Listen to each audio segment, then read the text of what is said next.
이제 세월이라는 게 저에게도 비껴가는 게 아니라는 걸 느낍니다. 계속 비행기 타고 12시간, 15시간 버스로 가는 것만 6시간 더덜더덜 거리니까요.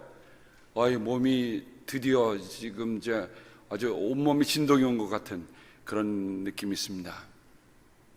제가 유로를 갔다 오면서 글의 제목을 유로로 가는 길이라고 하는 제목으로 여러분에게 목회 컬럼을 적다가 다 못 적어서 지난주에 하나 또 이번 주 하나 여러분 서신에 보시면 선교지에서 일어났던 일들을 여러분이 보실 수 있으리라 생각이 됩니다. 제가 이번에 다녀오면서 한국에서 설교하면서 또 유로를 다녀오면서 오랜만에 만나는 분들을 만나면서 기억한다는 말이 참으로 소중하다는 생각이 들었습니다. 구약 성경에 중요한 단어의 하나가 자카라라고 우리가 함께 나누죠.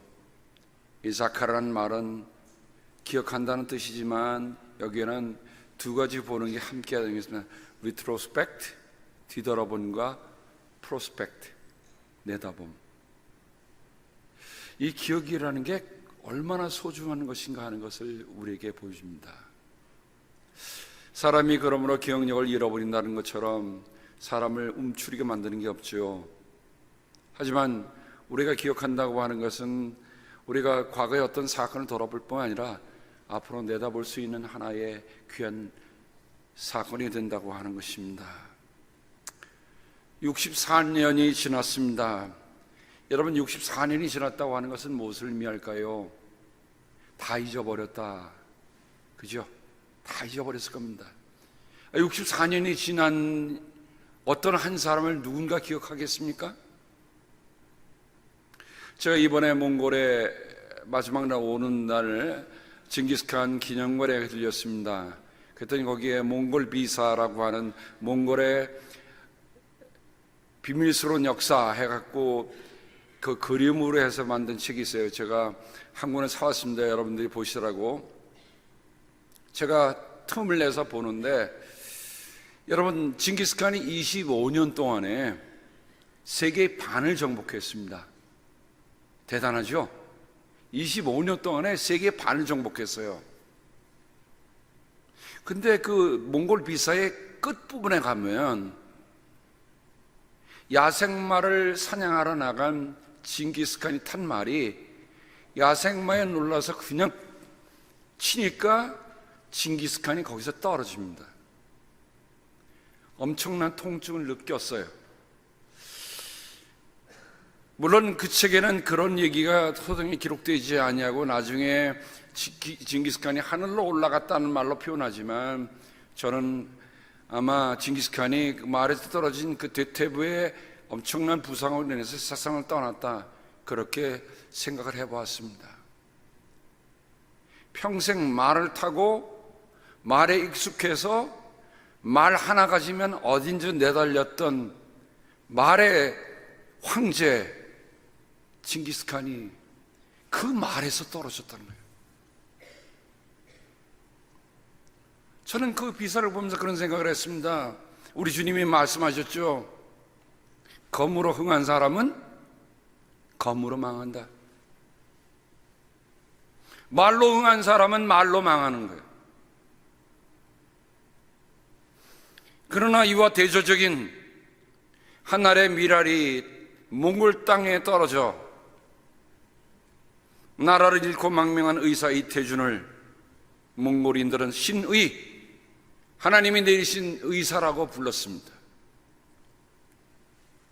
제가 마지막 날 어찌 보면 몽골의 강남이라고 하는 그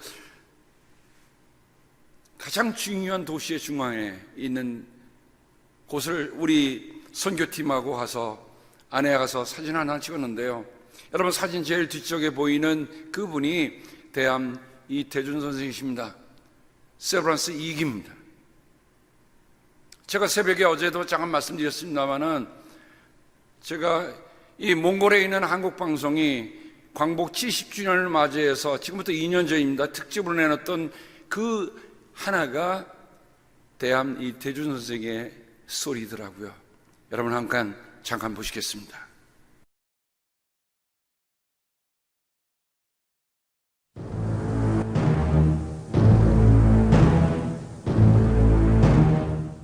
지금으로부터 105년 전 일제는 대한제국의 국권을 침탈할 목적으로 데라우치 총감과 총리 대신 이완용이 1910년 8월 22일 한일 병탄 조약을 체결했다.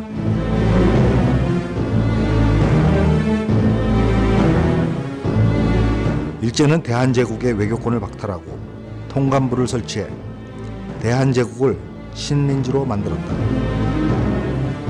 이어 일제는 본국에 있는 일본군 병력을 충원해 본격적인 탄압과 수탈을 시작하게 된다.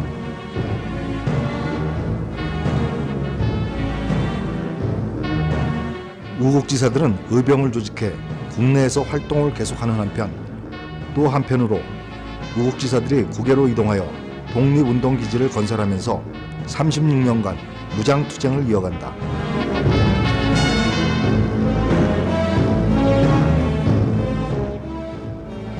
한편 1911년 세브란스 의전을 졸업한 청년 이태준은 같은 해 12월 중국 난징으로 건너가 10년간 독립운동을 하며 의수를 펼치다 꿈에도 그리던 조선의 독립을 보지 못한 채 순국한 그의 여정을 조명해 본다.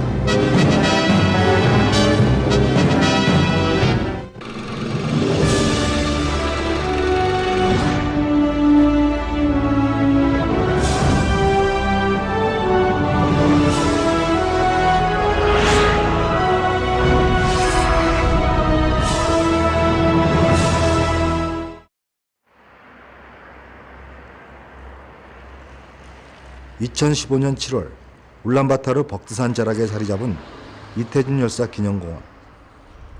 기념관에 몽골 한인들을 비롯 광복 70주년을 맞아 한국을 출발해 독일 베를린까지 유라시아 대륙을 횡단하는 친선 특급 대표들이 몽골을 경유하며 이태준 열사 기념공원을 찾았다.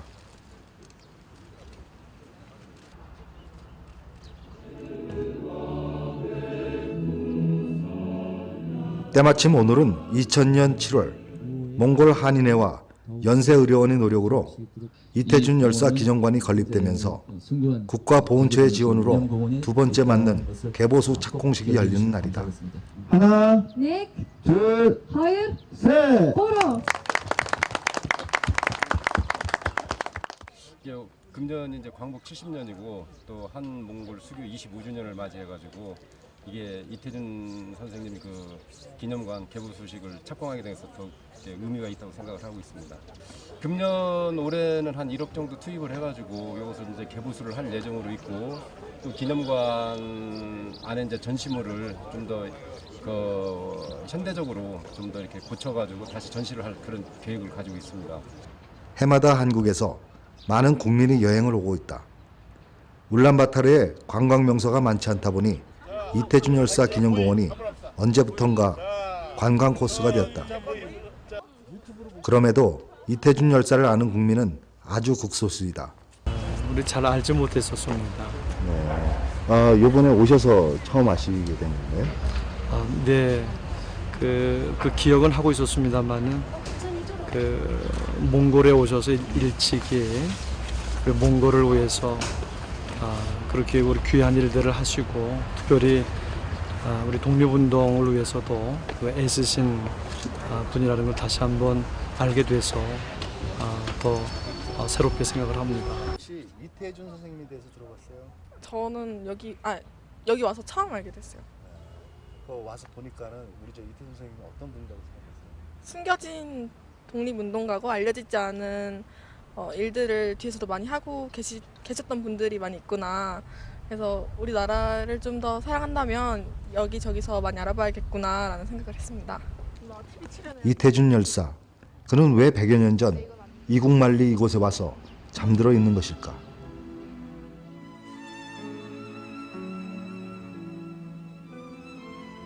대함 이태준 선생. 그는 1883년 경상남도 함안에서 아버지 이질과 어머니 박평함의 큰아들로 태어났다. 그 후 1907년 그는 세브란스 의전에 입학하게 된다.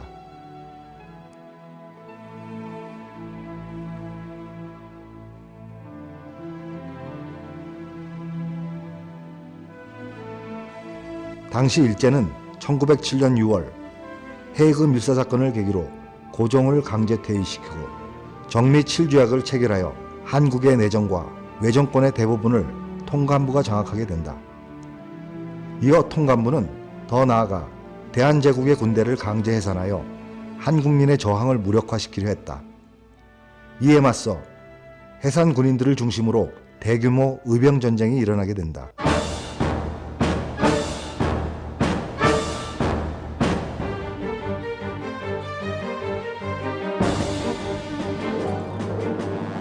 일제 침탈의 소용돌이 속에 1909년 의학생이던 26살 청년 이태준의 운명을 바꿔놓은 인연을 만나게 된다.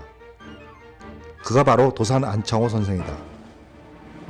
도산 안창호 선생은 고문 후유증으로 세브란스 병원에 입원하게 되고 의학도였던 이태준은 도산 안창호 선생을 치료하게 되면서 민족에 대해 비로소 눈을 뜨게 되었고 그의 권유로 비밀 학생 조직인 청년하구회에 가입하게 된다. 도산 안창호가 1910년 2월 세브란스 병원에 입원했을 당시 의학생이었던 이태준 선생에게 자네 최남선이 지금 학우들을 모아서 지금 이끌고 있는 청년하구회에 들어서 좀 힘을 보태세 이렇게 말씀을 하시면서 입회비를 친히 내줬다고 합니다. 도산이 이태준에게 민족이라는 큰 산을 보게 한 인물이라면 사천천함인 독립운동가 우사 김규식은 청년 이태준에게 큰 산을 오르게 한 선생이다. 이렇게 도산 안창호와 우사 김규식의 만남은 이태준 선생의 운명을 바꿔놓는 계기가 되었던 것이다. 이태준은 세브란스 의전의 선배이자 청년하구의 동지인 김필순의 뒤를 이어 1911년 12월 중국 망명길에 오른다.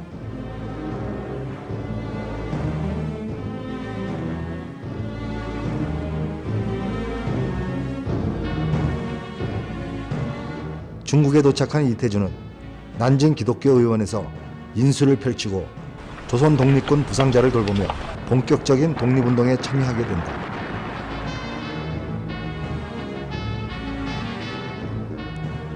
당시 중국은 청을 타도하고 새로운 공화국을 세우려는 신의 혁명이 일어나 혼란한 시기였다. 이태준은 당시의 심경을 자신에게 민족혼을 불어넣어준 도산 안창호에게 편지로 전한다.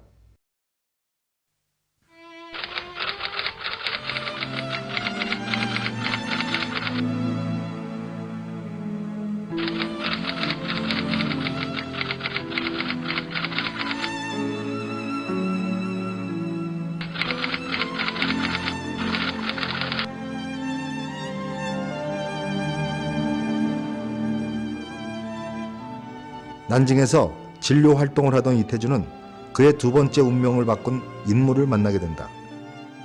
그가 바로 미국 프린스턴 대학을 졸업하고 연희 전문에서 교수이자 독립운동가로 활동하던 우사 김규식이다. 김규식은 당시 독립자금을 마련하기 위해 중국에서 압록강을 건너 신의주까지 모금운동을 하다 일본 경찰에 쫓기는 몸이 되었다. 그 후 외국어에 능통한 김규식은 중국 난징에 있는 앤더슨 앤 메이어라는 회사에 입사해 몽골 울란바토로 지점장이 되었다. 이 시기에 이태준은 김규식으로부터 독립군 간부 양성소를 만들자는 제의를 받았다. 몽골에 가서 일종의 이제 뭐랄까 독립운동 근거지.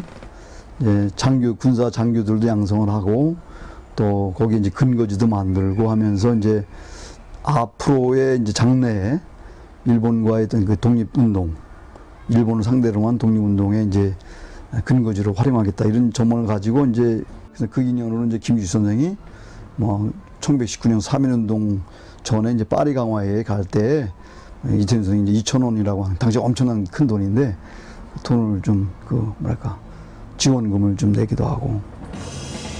당시 중국의 형편도 조선과 마찬가지로 안팎으로 어려웠다. 밖으로는 일본이 호시탐탐 침략의 기회를 노리고 안으로는 신의 혁명으로 전국이 혼란 속으로 빠져들고 있었다. 중국에서 군자금 마련과 독립군 기지를 만들기에 녹록하지만은 않다고 판단한 이태준은 김규식의 제의를 받아들이게 된다. 이태준은 1914년 가을 김규식 유동열과 함께 몽골로 가게 된다. 몽골에 도착한 이태준은 독립군 군관학교를 세우기 위해 김규식, 유동열, 서활보와 함께 활동을 시작했으나 자금 확보에 어려움을 겪으며 무산되고 만다. 그 후 이태준은 동의의국을 개헌하고 환자들을 돌보며 활발히 진료 활동을 했다. 또한 동의의국은 항일 운동가들의 비밀 연락처로도 사용되었다. 당시 몽골에는 인구의 8할 정도가 성병에 감염되어 있었고 근대 의학이 발달되지 않은 몽골에서는 치료하기 어려운 병이었다.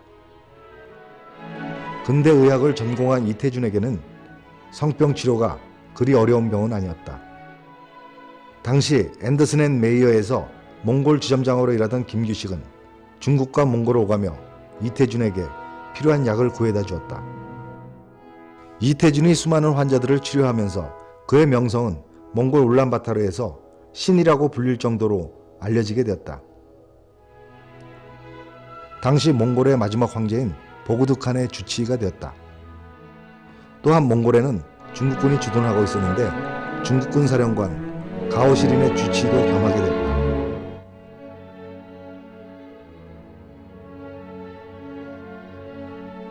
한편 1918년 김규식은 둘째 아들 김진동과 사촌 여동생 김은식을 데리고 몽골에 동행하게 된다. 이를 계기로 이태준은 김규식의 사촌 여동생 김은식과 재혼을 하게 된다. 1919년 초 이태준의 동의의국은 환자들로 넘쳐났고 군자금 지원뿐만 아니라 40~50명이 기거하기도 했다. 1920년 상해 임시정부는 파리 평화회의에 조선의 독립을 요구하기 위해 김규식을 한국 대표로 파견하기로 결정했다. 이태준은 당시 거금 2,000원을 파리로 떠나는 김규식에게 주었다. 이때가 이태준에게 사촌 매제자 동지인 김규식과의 생애 마지막 만남이 되었다. 1919년 7월 몽골 황제 보그드칸은 이태준에게 에르데니인 오치르 국가훈장을 수여하게 된다.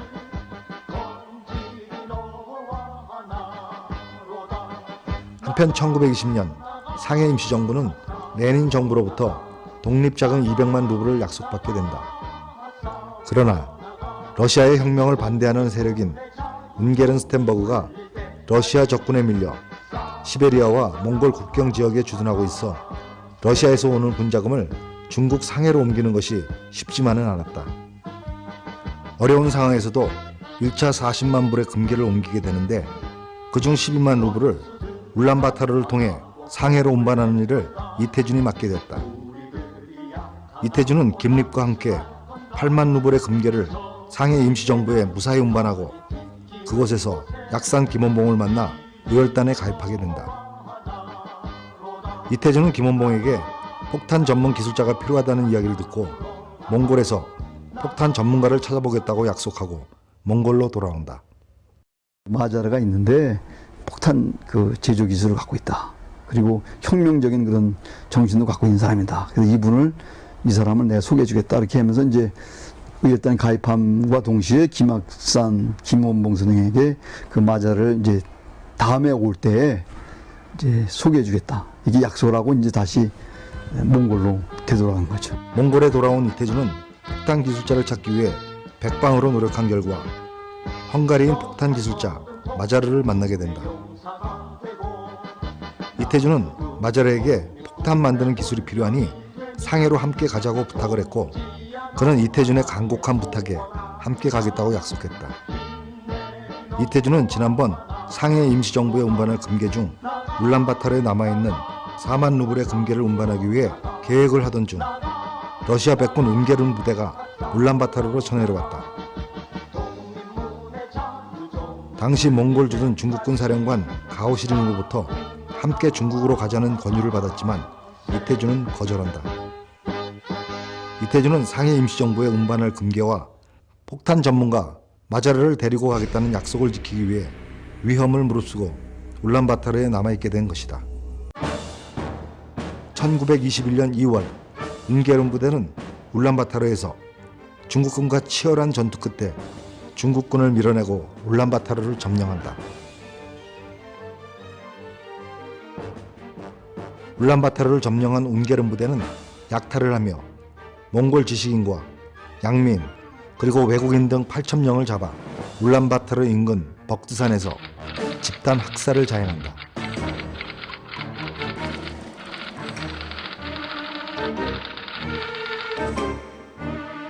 이때 울란바타르에 있던 이태준도 웅게른 부대에 잡혀 함께 독립의 꿈을 이루지 못한 채 38세의 젊은 나이에 생을 마감하게 된다. 이태준의 죽음을 접한 마자르는 혼자 상해로 가 약산 김원봉을 만나 이태준의 죽음을 알리고 폭탄 기술을 전수하여 이태준과의 약속을 지켰다. 1921년 대함 이태준 선생이 쓸쓸히 생을 마감하며 우리의 기억 속에서도 잊혀져 갔다. 그리고 1990년 한국과 몽골이 수교를 맺고 대함 이태준 선생의 이름이 다시 74년 만에 세상 밖으로 나오게 된 것이다. 1995년 이태준 선생의 연세의대 후배인 전희철 박사가 선교봉사단원으로 몽골 연세친선병원 원장으로 부임하면서 이태준 선생의 발굴 작업이 시작된다. 저희들이 이태준 선생님을 알게 된 것은 1997년도에 여기 연세친선병원 봉사단으로 오신 전희철 박사님 계셨습니다. 그분이 98년도에 몽골 한인회장 3대 몽골 한인회장님으로 취임하면서 이태준 선생님의 이제 발자취를 찾게 되었습니다. 몽골 한인회 회원들과 연세의대 동문들의 관심과 노력으로 2000년 7월 이태준 열사 기념 추모비를 제작하고 기념공원이 조성된다. 그 후 이태준 열사 기념공원 안에 기념관이 설립된다. 대한민국 정부는 1980년 대통령 표창을 서운하고 1990년 건국훈장 애족장으로 추서했다. 대함 이태준 선생, 그는 독립운동가이자 몽골의 신이로 짧은 생을 살았지만 우리 민족의 큰 바위로 영원히 기억될 것이다.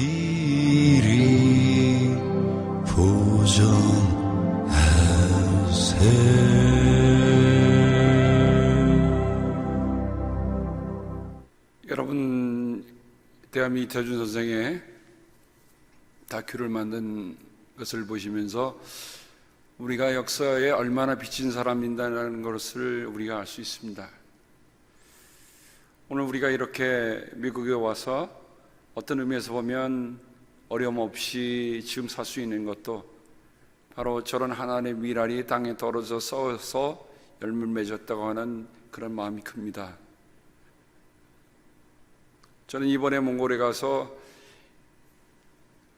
대함 이태준 선생의 그 기념공원 묘원에 가면서 참 느낀 것이 많았어요. 왜냐하면 나라가 아무런 희망이 보이지 않은 그때에 정말로 나라를 사랑하고 나라의 독립과 주권을 회복하고자, 여러분, 몽골 울란바토르가 어디입니까? 그곳에 가서 그가 얼마나 성실하게 환자들을 대했으면 몽골 사람들이 그를 신의라고 했고, 몽골의 마지막 황제는 그를 자신의 주치의 어의로 삼았으니, 그리고 그에게 외국인으로서는 가장 최고의 훈장을 주었다. 모든 사람이 다 잊혀진 이야기가 60년 지난 후에야 다시 우리에게 소개되고 알려지게 된 겁니다. 바울의 편지를 보면 바울은 로마서 12장에서부터 정말 우리가 하나님의 사람이 되고 하나님과 관계가 회복된 사람은 어떻게 살아야 하는가, 11장까지는 하나님과 관계는 어떻게 회복할 것인가, 그리고 12장에는 하나님과 관계가 회복된 후에는 어떻게 살아야 하는가 하는 것을 보여줍니다. 오늘 제가 말씀을 쭉 끝절까지 읽어야 되지만 2절만 앞으로 나눴습니다. 그러면서 사도 바울은 사랑에는 거짓이 없어야 합니다 라고 시작합니다. 오늘 이 말씀 속에 보면 사도 바울이 거짓이 없어야 한다는 이 말은 가면을 쓰지 않았다는 말입니다. 외식하지 않는다는 겁니다. 진정하고 성실한 것을 의미하는 말입니다. 한 청년의 마음에 나라를 사랑하는 마음이 그 안에 깊이 있으니까 그는 아마 그 당시 말도 통하지 않을 그곳에 가서 나라를 사랑을 아무도 알아주지 않지만 그가 독립자금을 마련하고 백성들을 돌보며 했던 일들을 보면 참 가슴이 그렇게 뜨거울 수밖에 없습니다. 누구나 다 한평생을 삽니다. 우리가 라운드 출입이면 얼마나 좋겠어요. 한번 살아보고 다시 또 살면 아마 이렇게 안 살 것 같아. 그렇게 얘기하는 사람들이 있습니다. 그러나 인생이라고 하는 것은 2번 살지 못합니다. 한 번 사는 거예요. 근데 우리가 삶의 목표와 삶의 목적이 무엇인가? 그러다 보니까 사람은 자기의 내면의 삶과 겉으로 들어오는 삶을 자꾸만 가리려고 그래요. 바울이 그것을 얘기하는 겁니다. 내 속사람과 내 겉사람이 같아야 한다. 사랑은 이 안과 겉이, 안과 밖이 같은 거다라고 얘기를 하는 겁니다. 시편 119편 163절에 보면 나는 거짓은 미워하고 싫어하지만 주님의 법은 사랑합니다라고 얘기합니다. 거짓이라는 게 뭐예요? 안과 밖이 다른 게 거짓이에요. 진실은 뭡니까? 안과 밖이 같은 게 진실이에요.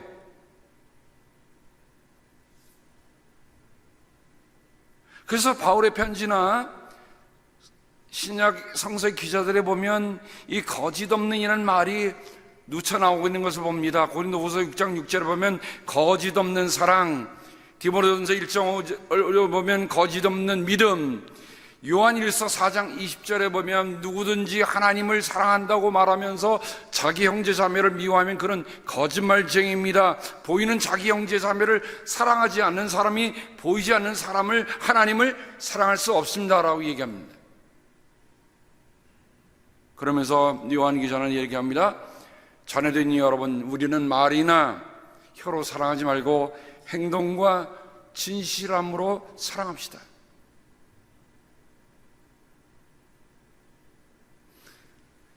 사도 바울이나 사도 요한이나 베드로도 정말 우리가 안과 밖이 같은 진실한 하나님의 사람들,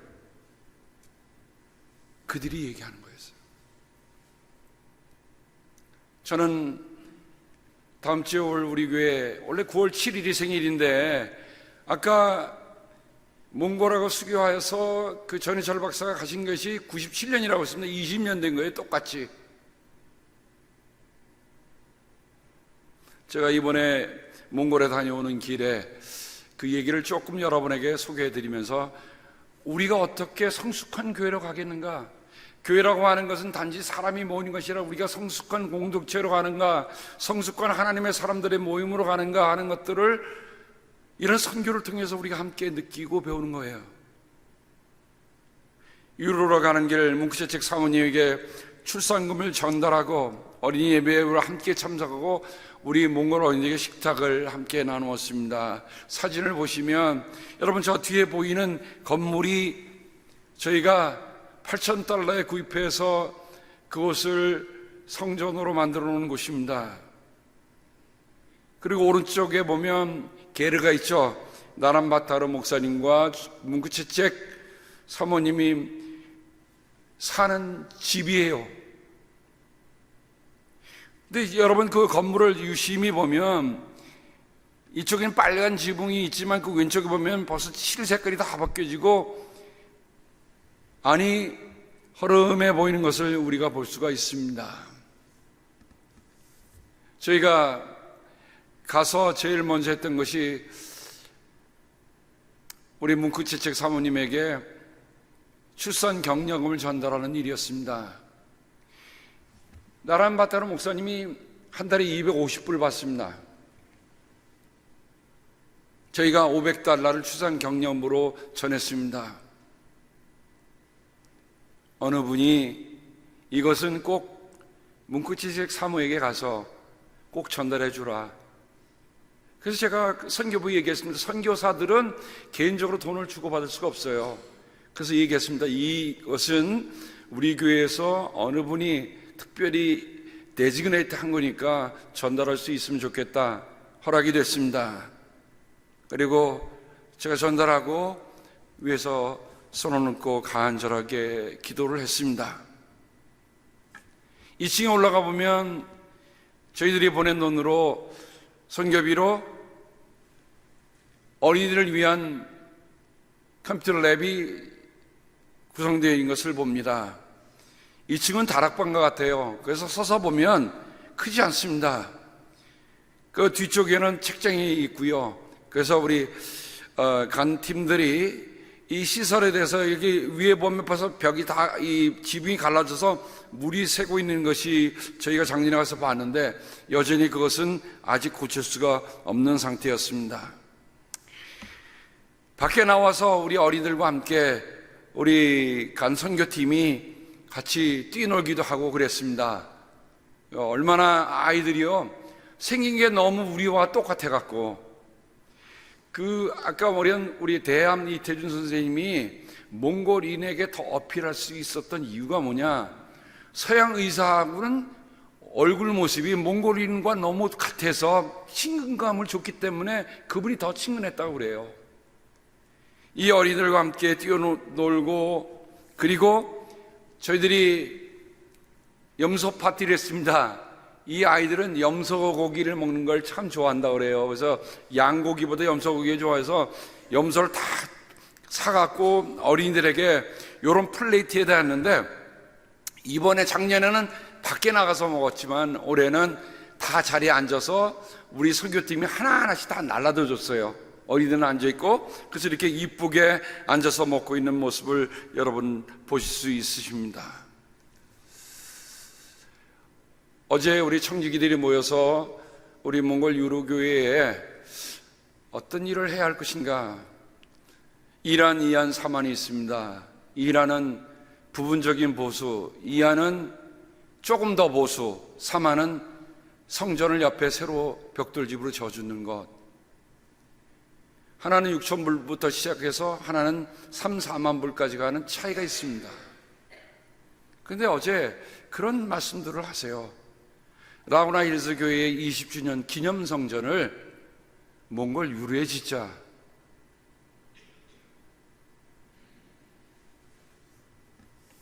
저는 그 말씀이 참 감사했습니다.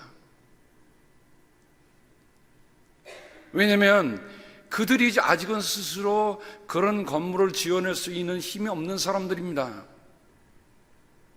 그러나 대한 이태준 선생의 한 사람이 들어감으로 인해서 그들에게 고칠 수 없는 병들, 제가 국립박물관, 몽골 국립박물관을 들어가 봤는데요, 세상에 분위기가 스산하고 음산하게 이루 말할 수가 없습니다. 2층으로 올라갔는데 한쪽에 가는데요, 머리카락이 딴 머리카락으로 얼굴을 다 가리고 있는, 사람의 얼굴을 볼 수가 없어요. 눈동자도 볼 수 없어요. 다 이렇게 두 개가 딱 서 있어요. 마침 괴기 괴담에 나오는 그런 건데 제가 딱 보는 순간에 저거는 샤만이구나. 아내나 아들까 옆에 딱 보니까 샤만이라고 써 있습니다. 지금도 몽골의 국교는 샤머니즘입니다. 징기스칸의 뒤를 이은 또 하나의 칸이 그가 아프게 됐을 때 아무리 이 무당들이 가서 했지만 그는 날 수가 없었어요. 그런 나라입니다. 그런데 그곳에 그리스도의 이름으로 복음이 들어가고 어린이들이 모이는데 40명이 모였습니다. 그 어린이들이 꽉 찼어요. 모이는데 그 아이들을 보는 순간에 제가 마침 여기 사진 하나 못 올렸습니다만은 그 중에 눈에 띄는 아이들이 보이더라고요. 이 어린 아이들이야말로 앞으로 몽골의 내일을 위해서 일할 지도자들이구나 하는 것이 눈에 띄더라고요. 오늘날 징클대교회 청소년 연합 집회에 참석을 해서 신학생들에게 장학금을 수여했습니다. 선교라고 하는 것은 사람을 남기는 것입니다. 그래서 저희가 준비한 장학금을 3명의 몽골 신학생들에게 전했습니다. 저 칭클대 교회는 몽골 선교 10년 후에 50만 달러로 지은 정말 제대로 잘 지은 교회입니다. 울란바토르에 있기 때문에 여기는 이런 구조가 필요합니다.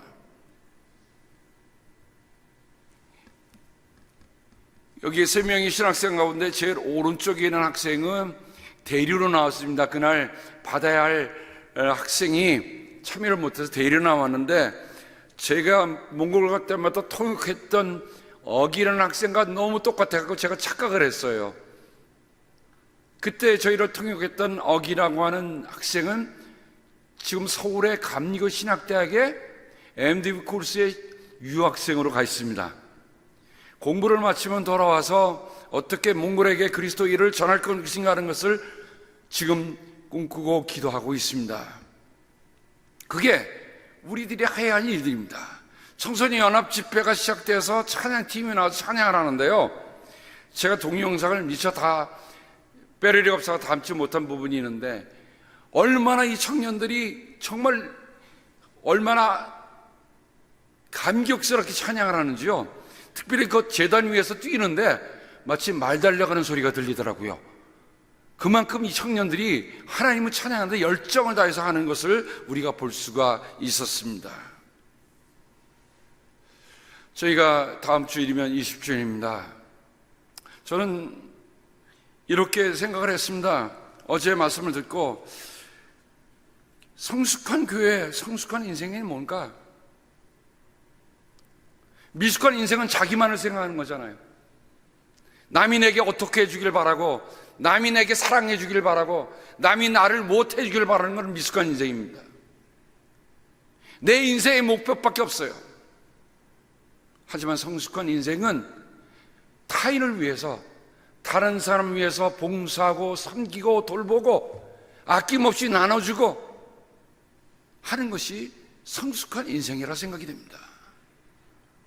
20주년을 맞는 교회, 그곳에 가면 어린이들이 정말 해맑고 티 없이 그들이 찬양하고 이 음식을 받기 위해 기도하는 모습을 보면서 저는 그런 생각이 들었어요. 예수님께서 광야에서 나누셨던 광야의 식탁, 오병이어로 나눴던 그 식탁의 그 모습이 제 눈앞에 펼쳐지기 시작했습니다.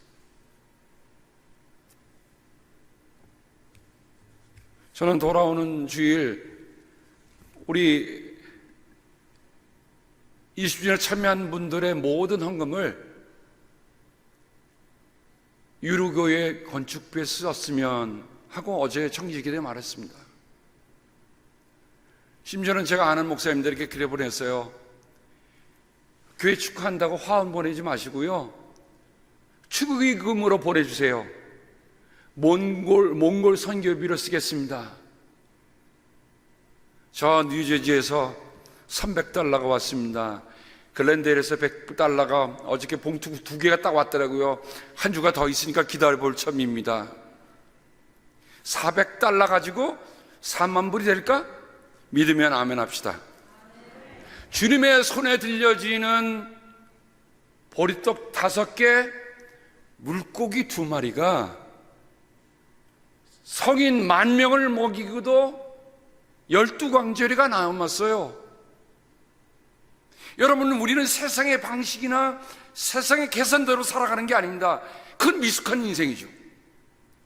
성숙한 믿음의 사람들은 하나님이 우리의 보잘것없는 우리는 보리떡 5개와 물고기 2마리에 불과한 존재들이지만 여러분, 나라를 잃은 의사를 누가 알아주겠습니까?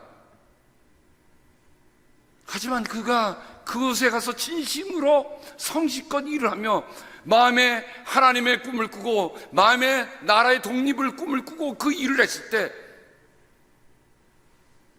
그 당시 2,000원, 제가 생각하면 2억 이상 가는 돈일 것 같아요. 독립자금을 내놨던 그분의 모습을 보면서 저는 그분이 걸린 그 초상 앞에 보면서 그런 생각이 들었습니다. 저 모습이 내 모습이기를. 우리는 이제 우리가 우리의 인생 속에 무엇을 하고 가야 하는지, 앞으로 이 교회가 무엇을 하고 가야 하는지 깊이 생각해 보아야 할 때라고 생각이 됩니다.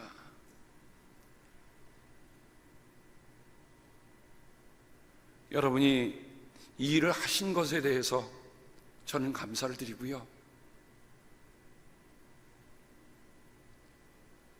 언젠가 64년이 지난 후에, 아니 100년이 지난 후에, 그때 미국의 라구나 힐스 교회의 성도들이 이 교회를 세워서 우리가 믿음의 사람이 되었고 믿음의 마을이 되었고 믿음의 나라가 되었다.